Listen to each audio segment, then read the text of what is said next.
99% of harm is caused by your head, by you and by your thoughts. आपने महसूस किया होगा हम दिन भर जो भी देखते, सुनते और करते हैं वह हमारी भावनाओं का परिणाम है। भावनाएं होना अच्छी बात है, मगर उन्हें अपने मन और शरीर पर कंट्रोल करने देना अच्छी बात नहीं है। अपने विचारों और भावनाओं को केवल आप कंट्रोल कर सकते हैं, दूसरा कोई नहीं।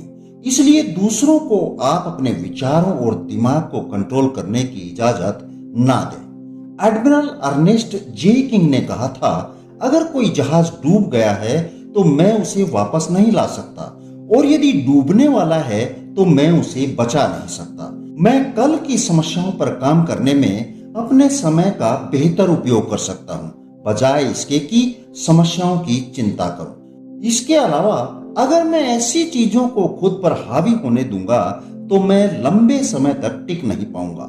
अच्छी सोच और बुरी सोच के बीच अंतर यह है कि अच्छी सोच कारणों और प्रभावों से निपटती है और रचनात्मक योजना की ओर ले जाती है, जबकि बुरी सोच केवल तनाव और नर्वस ब्रेकडाउन देती है, टेंशन देती है। यदि आज आप दुखी हैं तो मान के चलिए कि ये भावनाएं टेम्परेरी हैं।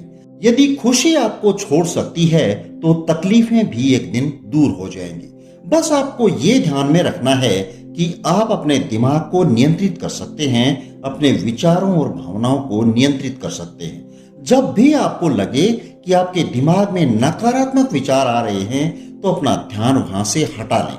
परिवार के लोगों के साथ बैठें, काबिल दोस्तों के साथ बैठें या फिर घूमने चले जाएं। इसका मतलब ये नहीं है कि आप अपने विचारों से भाग रहे हैं। इसका सीधा सा मतलब है कि आप नकारात्मकता से दूर रहना चाहते हैं।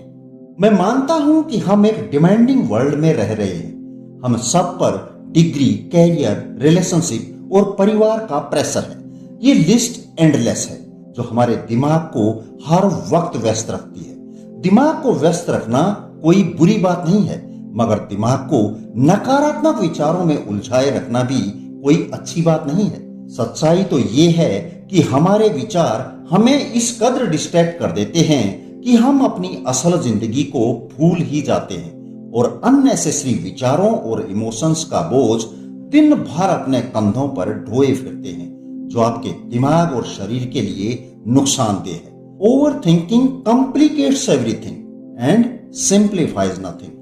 मजे की बात तो यह है कि इस वजन को हम बड़ी ही आसानी से उतार फेंक सकते हैं। बस इसके लिए आपको अपने व्यस्त दिन के 30 मिनट मुझे देने होंगे और आप कुछ ही दिन में अपनी जिंदगी में एक बड़ा अंतर महसूस करेंगे। इसके लिए आपको अपने साथ शक्ति करने की जरूरत नहीं है। ये कुछ गाइडलाइंस हैं जिन्हें आप फॉलो कर सकते हैं। सबसे पहला काम तो आपको हर दिन सुबह थोड़ा जल्दी उठना होगा, हो सके तो 5 बजे तक। इसके बाद 1 गिलास पानी पी लें और घर में ही थोड़ा टहल लें और मौसम को देखते हुए किसी शांत जगह पर बैठ जाएं। अपना पोस्चर ठीक बना लें, रीढ़ की हड्डी को सीधा रखें, पूरी तरह रिलैक्स में रहते हुए और बिना फोर्स के धीरे धीरे लंबा सांस लें। कुछ सेकंड के लिए इसे भीतर ही रोकें और फिर धीरे धीरे छोड़ दें। ये आपको हर दिन 25 से 30 मिनट तक करना है। मेडिटेशन के दौरान आपके दिमाग में ढेरों विचार आएंगे, आने दीजिए।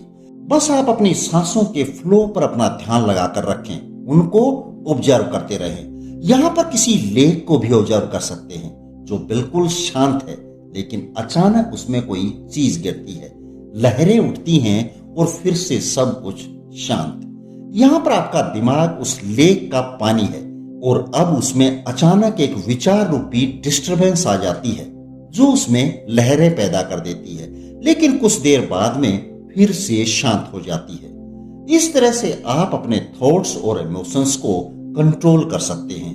दोस्तों, आखिरकार हम इंसान हैं और यदि हमारे भीतर इमोशंस ही नहीं रहेंगे तो फिर हम कैसे सरवाइव कर पाएंगे। इमोशंस तो जरूरी हैं, लेकिन फिर हमेशा इनके साथ चिपके रहना गैर जरूरी है। इनसे छुटकारा पाने के लिए ही हर दिन 30 मिनट की मेडिटेशन जरूरी है। और यदि आप इसके अलावा 30 मिनट और किसी अच्छी सी किताब को पढ़ने में लगा देंगे तो ये सोने पे सुहागा हो जाएगा। बस एक बार यदि आप अपने इमोशंस और थॉट्स को कंट्रोल करना सीख जाएंगे तो आप एक ऐसी यात्रा शुरू करेंगे जो आपके जीवन को बदल कर रख देगी। बस आपको ये ध्यान में रखना है कि विचारों में बदलाव करना एक स्लो जर्नी है। ये सब रातों रात संभव नहीं है, इसलिए अपने आप को एनफ टाइम दें और प्रैक्टिस करते रहें। चलिए फिर मिलते हैं ऐसी ही किसी शानदार वीडियो में। धन्यवाद। जय हिंद, जय भारत।